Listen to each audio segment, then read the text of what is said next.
guys? It's Ty with Ty the Dog Guy on the Daily. And I want to talk about core behaviors, first of three.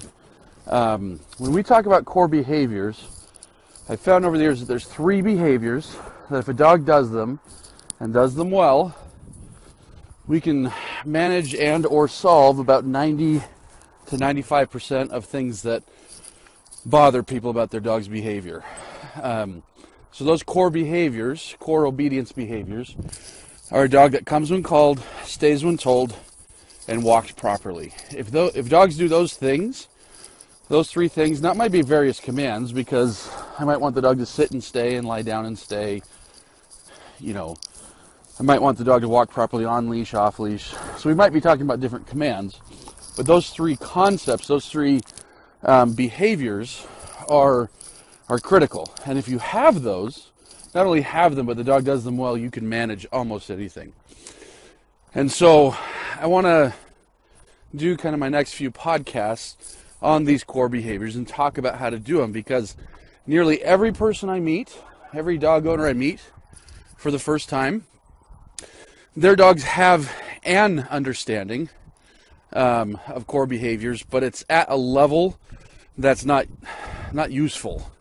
Like, yeah, their dog will come, but not very well. Yeah, their dog will, sit, but it won't stay very well, or whatever.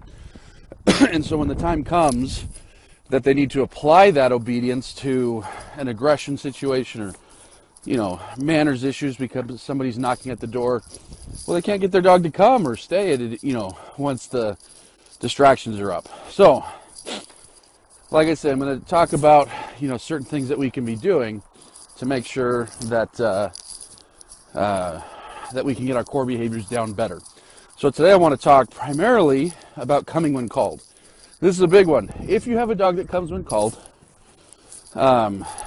reliably, a lot of problems go away. It's a big part of getting your dog to be good at the door when somebody rings your doorbell, because I want to call my dog away from the door. It's a big part of working on aggression. My dog can't chase after something if it comes when called, or, barking at the windows. My dog can't keep barking at the front window in the house if she comes when called, things like that. And so coming when called is huge. Now, what I like to do, excuse me, is I like to teach two different recalls. One we call casual, one we call formal.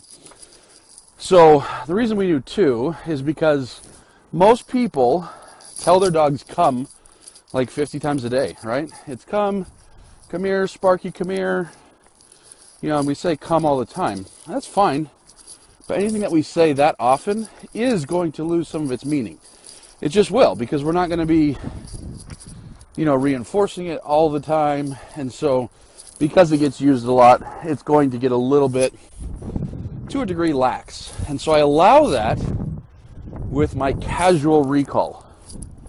And really to teach the casual recall, it's super easy. I'm going to call my dog, give him a reward, food, praise, something like that. Call my dog over and over and over. Lots of rewards. Simple as that. But now here's the problem. The casual recall will never be good enough, or probably, in most cases, won't be good enough to overcome real problems.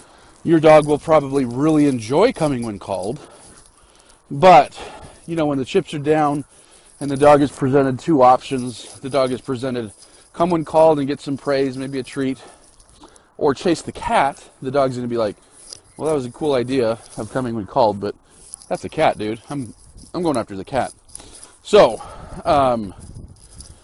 that's where we need a formal recall, which is trained with a little bit more balance. And so, formal is a recall that we're going to use less, just so it stays more fresh. It doesn't get overused.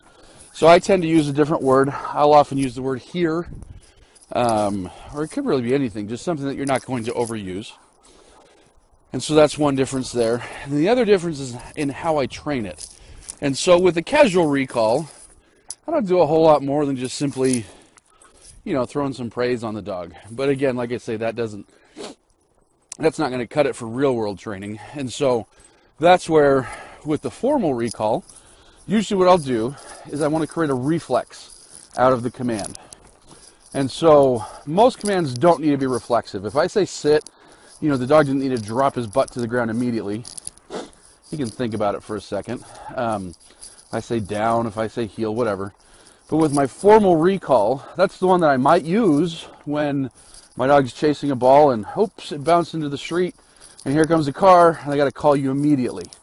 Or we're hiking and I see a big group of 5 dogs running at us, and I need the dog to come back immediately. Or, I mean, it doesn't even need to be that dire, but, you know, maybe we're off leash in the front yard, or off leash heeling, or off leash hiking, or something like that. So that's where I tend to use the more formal recall. And what I want to do is create a reflex out of it. When I say here, I don't want the dog to think. I want the dog to just come. And so reflexes are built on timing. And so all I'm going to do is take a long leash, usually 20, 30 feet. I'll let my dog go sniff the bushes, go wander, whatever.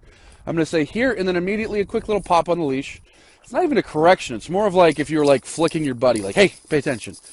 You know, so it's not like punishment for doing something wrong. It's simply, you know, grabbing dog's attention and things like that. And so, anyways, so I'm going to, like I said, I'm going to say here, and then immediately give a quick little pop on the leash, over and over and over. Hundreds of recalls like this. And so when the time comes that I no longer have that leash, and don't do this without the leash for a while, until you've had hundreds of recalls. So when the time finally comes for that, I just say here, and the dog's already, you know, thinking I gotta come. And so anyways, the first part of our core behaviors is recall. And so if you can teach a solid recall, you're on your way to having everything you need from your dog.